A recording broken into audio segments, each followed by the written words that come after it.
بسم اللہ الرحمن الرحیم۔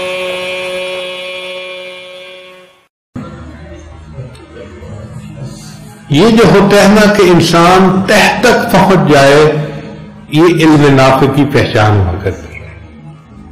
ہمیں جب اللہ تعالیٰ علم نافع عطا فرمائیں گے تو ایسے دروازے کھلتے جائیں گے اور ہم ہر بات میں اس کی تہ تک پہنچ جائیں گے، اللہ تعالیٰ نقطے کھول دیں گے۔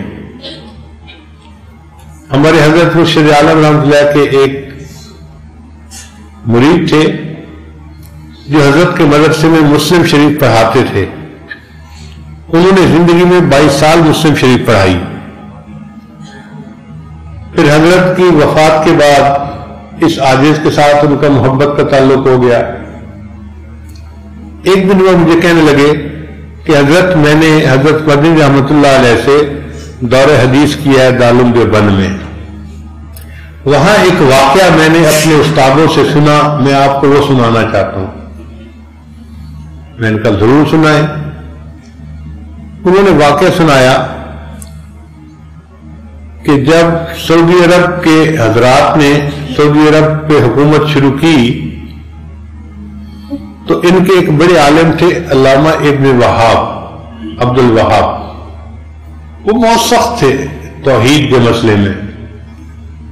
انہوں نے ان کو کہا کہ یہ جو ترکوں نے قبروں کے اوپر گنبد بنائے ہیں اور جو کبے بنائے ہیں یہ سب غلط ہیں، تم ان سب کو اکھاڑ دو۔ چنانچہ انہوں نے اس عالم کی بات پر جنت بقیع کے اندر جتنی قبور کے اوپر کچھ بنا ہوا تھا سب توڑ دی، بالکل صاف کر دیا۔ اب جب صاف کر کے فارغ ہوئے تو ان کے ذہن میں بات آئی کہ آپ گنبد خضرا کو بھی توڑنا چاہیے۔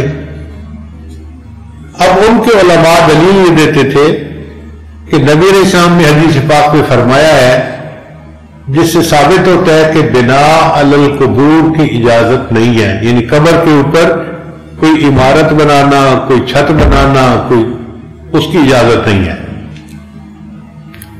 تو انہوں نے اپنے بادشاہ کو بھی یہی کہا کہ یہ حدیث پاک سے تو ثابت ہوتا ہے کہ اس کی اجازت نہیں، آپ اجازت دیں تو ہم گنبد خضرا کو بھی ہٹا دیتے ہیں۔ بادشاہ سمجھدار تھا، اس نے کہا دیکھو یہ چھوٹا مسئلہ نہیں ہے، یہ پوری امت کا مسئلہ ہے۔ تم پہلے جاؤ اور پاکستان، ہندوستان، بنگلہ دیش کے علماء سے بات چیت کرو، اگر وہ بھی تمہارے ہم نوا ہیں تو ہم اس کو ہٹا دیں گے، اور اگر کوئی علمی اختلاف ہے تو پھر ہم اس کو ہاتھ نہیں لگا سکتے۔ چنانچہ کوئی 6-7 حضرات کا ایک وفد دارالعلوم دیوبند آیا۔ انہوں نے آ کے محتمم صاحب کو کہا کہ ہم آپ سے اس مسئلے میں بات کرنے کے لیے آئے ہیں، آپ حضرات ہمیں اپنی رائے بتائیے۔ محتمم صاحب نے کہا کہ مجھے 3 دن کا وقت دے دیجئے، 3 دن کے بعد بدھ کا دن آنا تھا، ہم بدھ کے دن عصر کے بعد اس پر گفتگو کر لیں گے۔ اب ان 2 دنوں میں محتمم صاحب نے پیغام بھیجا اور ہندوستان کے طول و عرض میں کوئی 500 بڑے بڑے حضرات، محدثین، مفتی حضرات سارے دارالعلوم دیوبند میں جمع ہو گئے۔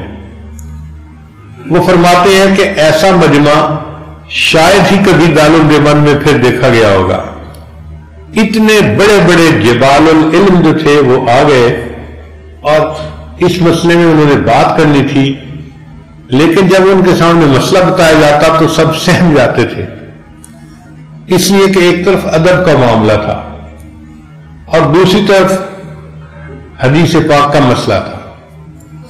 اگر کہتے کہ حدیث پاک ٹھیک ہے اس کا مطلب گنبد خضرا کو گرا دو، اور گنبد خضرا کن کا ہے؟ نبی السلام کا ہے۔ وہاں اگر بال برابر بھی بے ادبی ہو جاتی تو ایمان سلب ہو جاتا، نہ جائے ماندن نہ پائے رفتن۔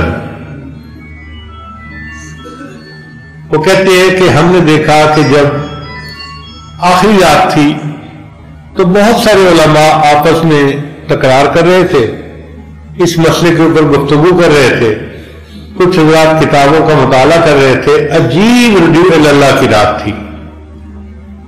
جب بدھ کے دن عصر کی نماز کا وقت ہوا تو نماز کے بعد جو عرب علماء کا امیر تھا وہ کھڑا ہوا اور اس نے تھوڑی دیر گفتگو کی کہ بھئی حدیث میں یہ ثابت ہوتا ہے کہ بنا علی القبور کی اجازت نہیں ہے، تو ہم نے جنت بقیع میں تو قبروں کے اوپر جتنے جبے کبے بنے تھے سب ہٹا دیے، اب گنبد خضرا کا مسئلہ ہے تو ہم پوچھنے آئے ہیں کہ اس حدیث کے بارے میں آپ لوگ کیا کہتے ہیں؟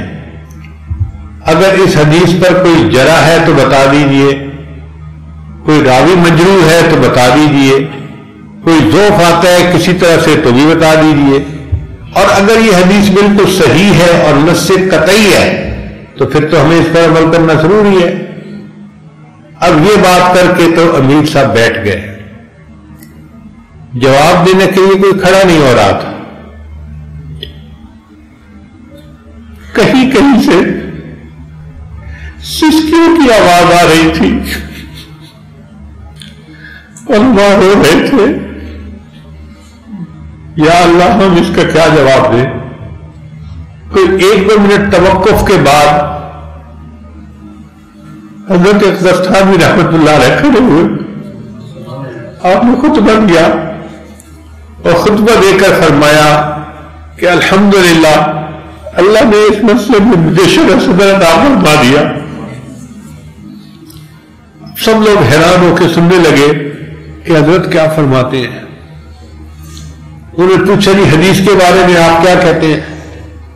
حضرت نے فرمایا حدیث بالکل صحیح ہے، کوئی کہیں سے ضعف آتا ہے نہیں آتا، کسی راوی پہ جرح ہے بالکل کوئی جرح نہیں ہے، حدیث سند متصل والی ہے اور بالکل ٹھیک ہے۔ جب حضرت تھانوی رحمۃ اللہ نے یہ فرمایا تو عرب عالم کہنے لگا کہ اس کا مطلب یہ ہے کہ ہم جا کے پھر گنبد خضرا کو گرا سکتے ہیں۔ حضرت تھانوی نے فرمایا نہیں، تم گنبد خضرا کو نہیں گرا سکتے، یہی تو مسئلہ ہے جس میں اللہ نے مجھے شرح صدر عطا فرما دیا۔ اب وہ عرب عالم حیران ہے، ایک طرف حدیث کو بھی صحیح کہہ رہے ہیں اور دوسری کہتے ہیں کہ گنبد خضرا کو بھی نہیں ہٹا سکتے۔ اس نے کہا جی ہمیں بات سمجھ نہیں آ رہی، ہمیں بات سمجھا دیجیے۔ جب اس نے بار بار پوچھا تو حضرت تھانوی رحمۃ اللہ نے فرمایا کہ حدیث پاک بالکل ٹھیک ہے، بنا علی القبور کی اجازت نہیں ہے، مگر گنبد خضرا کا معاملہ جدا ہے، یہ حجرہ عائشہ پہلے تھا، قبر بعد میں بنائی گئی، لہذا اس کو بنا علی القبور نہیں کہہ سکتے، کوئی بندہ اس گنبد خضرا کو نہیں ہٹا سکتا۔ عرب علماء مطمئن ہو گئے، آج بھی گنبد خضرا جو موجود ہے یہ ہمارے اکابر کی علمی نشانیوں کی دلیل، اس کو علم نافع کہتے ہیں۔ اللہ ہمیں بھی ایسا علم نافع عطا فرما دے اور ہمارے سینے کو نور سے بھر دے، اور اللہ تعالی ہمیں عمل کی توفیق عطا فرمائے اور ہم معصیت سے خالی زندگی گزارنے والے بن جائیں۔ یہ یاد رکھیے گا، رب کی مان کے زندگی گزاریں گے تو امام عالم بنیں گے، نفس کی مان کر گزاریں گے تو غلام عالم بنیں گے۔ اب فیصلہ ہمارے ہاتھوں میں ہے، بہتر یہ ہے کہ ہم اللہ کی مان کے زندگی گزاریں تاکہ اللہ تعالیٰ ہمیں دنیا آخرت کی ذلت سے نجات عطا فرمائے اور اللہ تعالیٰ ہمیں اپنے مقبول بندوں میں شامل فرمائے۔ علم کا یہ نور قیامت تک چلتا رہے گا۔ یہ بہت خوشی کی بات ہے کہ آپ حضرات علماء یہاں پر علم کے لیے آتے ہیں اور الحمدللہ اپنے عقیدے کے بارے میں اور باطل فرقوں کے بارے میں صحیح علم اپنے اکابر سے پا کے جاتے ہیں۔ آپ کا یہاں آنا بھی مبارکباد کے لائق ہے۔ اللہ تعالیٰ اس مرکز کو شاد اور آباد رکھے اور قیامت کی صبح تک اللہ تعالیٰ اس کے علمی فیض کو جاری ساری فرمائے۔ وآخر دعوانا ان الحمد للہ رب العالمین۔ نئے ممبر سے درخواست ہے کہ وہ ہمارے چینل کو سبسکرائب ضرور کریں اور اس گھنٹی کو بھی دبائیں، ہو سکے تو ویڈیو لائک بھی کریں اور شیئر بھی کریں۔ جزاک اللہ۔